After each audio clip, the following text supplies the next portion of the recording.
Hello, everyone. Sawubona. In South Africa, where I come from, sawubona is the Zulu word for hello.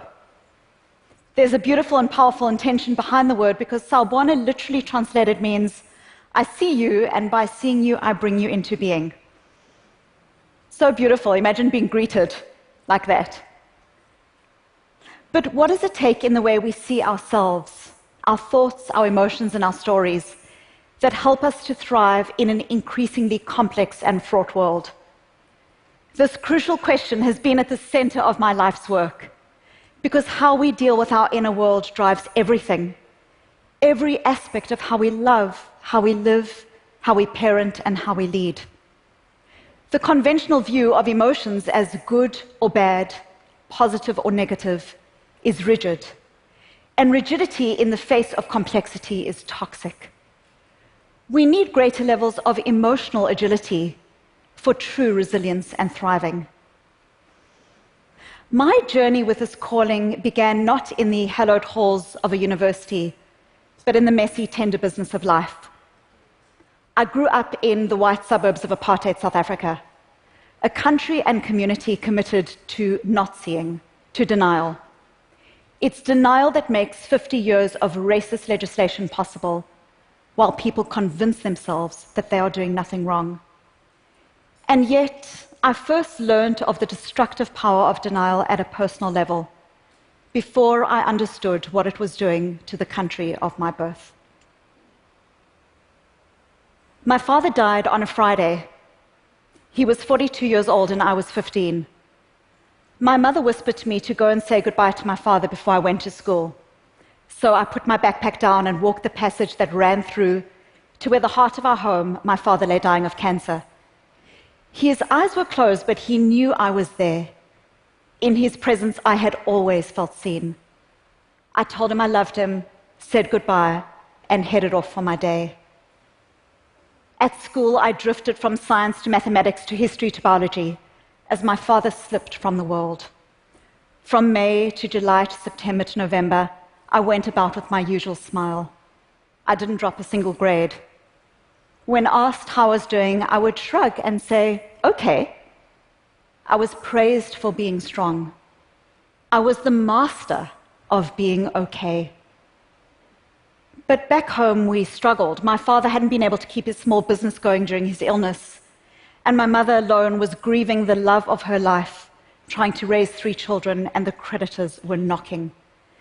We felt as a family financially and emotionally ravaged, and I began to spiral down, isolated, fast. I started to use food to numb my pain, binging and purging, refusing to accept the full weight of my grief. No one knew, and in a culture that values relentless positivity, I thought that no one wanted to know.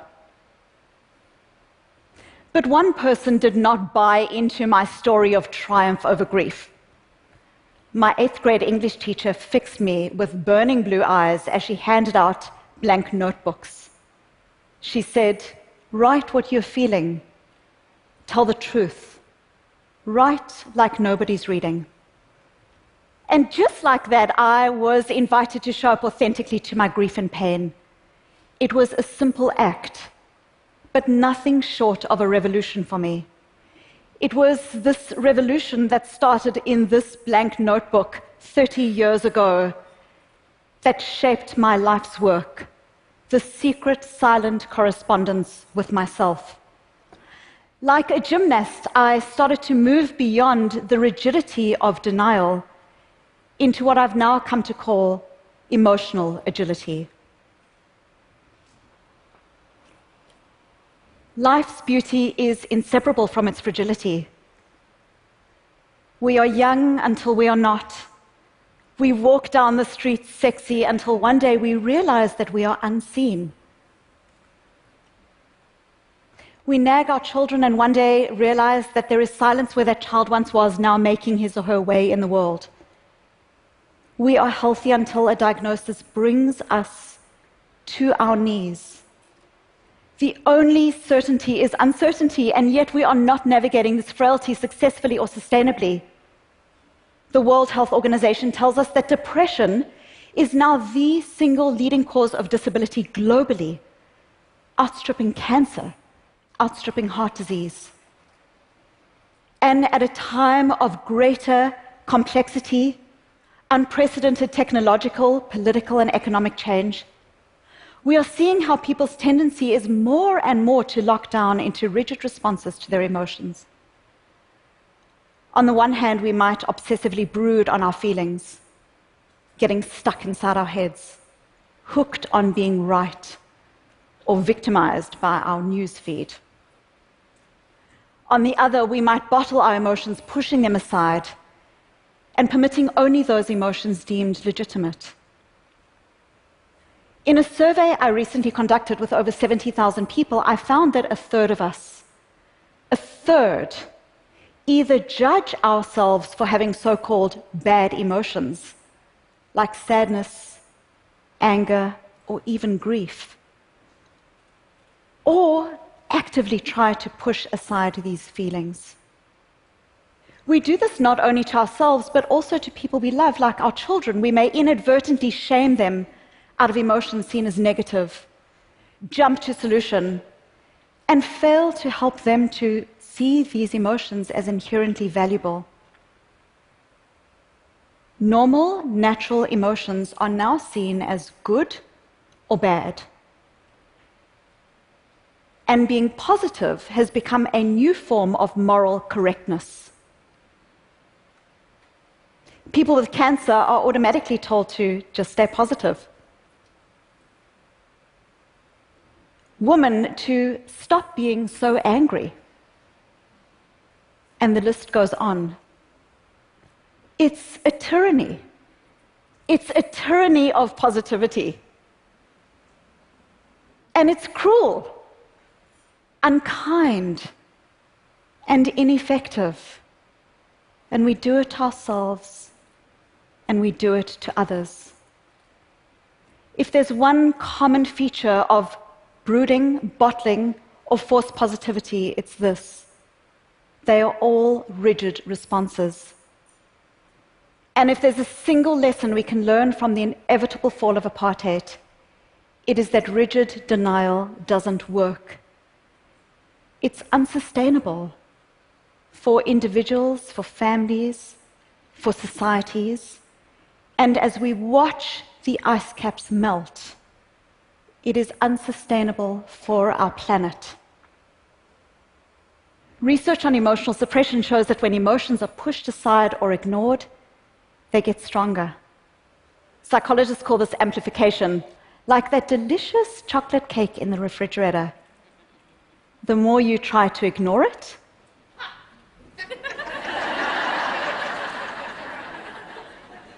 the greater its hold on you. You might think you're in control of unwanted emotions when you ignore them, but in fact, they control you. Internal pain always comes out. Always. And who pays the price? We do. Our children, our colleagues, our communities.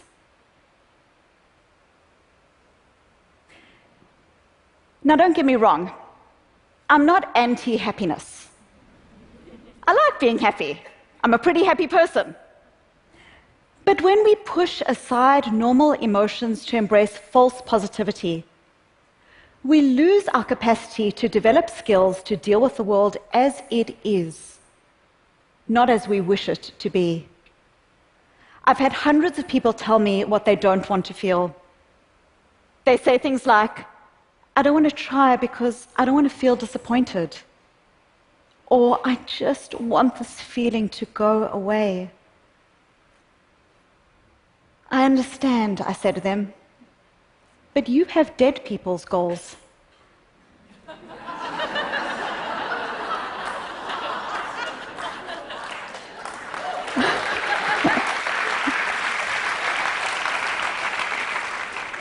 Only dead people never get unwanted or inconvenienced by their feelings. Only dead people never get stressed, never get broken hearts, never experience the disappointment that comes with failure. Tough emotions are part of our contract with life. You don't get to have a meaningful career or raise a family or leave the world a better place without stress and discomfort. Discomfort is the price of admission to a meaningful life. So, how do we begin to dismantle rigidity and embrace emotional agility? As that young schoolgirl, when I leaned into those blank pages, I started to do away with feelings of what I should be experiencing, and instead started to open my heart to what I did feel: pain and grief and loss and regret. Research now shows that the radical acceptance of all of our emotions, even the messy, difficult ones, is the cornerstone to resilience, thriving, and true, authentic happiness. But emotional agility is more than just an acceptance of emotions. We also know that accuracy matters. In my own research, I found that words are essential. We often use quick and easy labels to describe our feelings. I'm stressed is the most common one I hear. But there's a world of difference between stress and disappointment, or stress and that knowing dread of I'm in the wrong career. When we label our emotions accurately, we are more able to discern the precise cause of our feelings. And what scientists call the readiness potential in our brain is activated, allowing us to take concrete steps. But not just any steps, the right steps for us. Because our emotions are data. Our emotions contain flashing lights to things that we care about. We tend not to feel strong emotion to stuff that doesn't mean anything in our worlds. If you feel rage when you read the news, that rage is a signpost, perhaps, that you value equity and fairness, and an opportunity to take active steps to shape your life in that direction. When we are open to the difficult emotions, we are able to generate responses that are values aligned. But there's an important caveat. Emotions are data, they are not directives. We can show up to and mine our emotions for their values without needing to listen to them. Just like I can show up to my son in his frustration with his baby sister, but not endorse his idea that he gets to give her away to the first stranger he sees in a shopping mall. We own our emotions, they don't own us. When we internalize the difference between how I feel in all my wisdom and what I do in a values-aligned action, we generate the pathway to our best selves via our emotions. So, what does this look like in practice? When you feel a strong, tough emotion, don't race for the emotional exits. Learn its contours, show up to the journal of your hearts. What is the emotion telling you? And try not to say I am, as in I am angry or I am sad. When you say I am, it makes you sound as if you are the emotion, whereas you are you, and the emotion is a data source. Instead, try to notice the feeling for what it is. I'm noticing that I'm feeling sad, or I'm noticing that I'm feeling angry. These are essential skills for us, our families, our communities. They are also critical to the workplace. In my research, when I looked at what helps people to bring the best of themselves to work, I found a powerful key contributor: individualized consideration. When people are allowed to feel their emotional truth, engagement, creativity, and innovation flourish in the organization. Diversity isn't just people, it's also what's inside people, including diversity of emotion. The most agile, resilient individuals, teams, organizations, families, communities are built on an openness to the normal human emotions. It's this that allows us to say, what is my emotion telling me?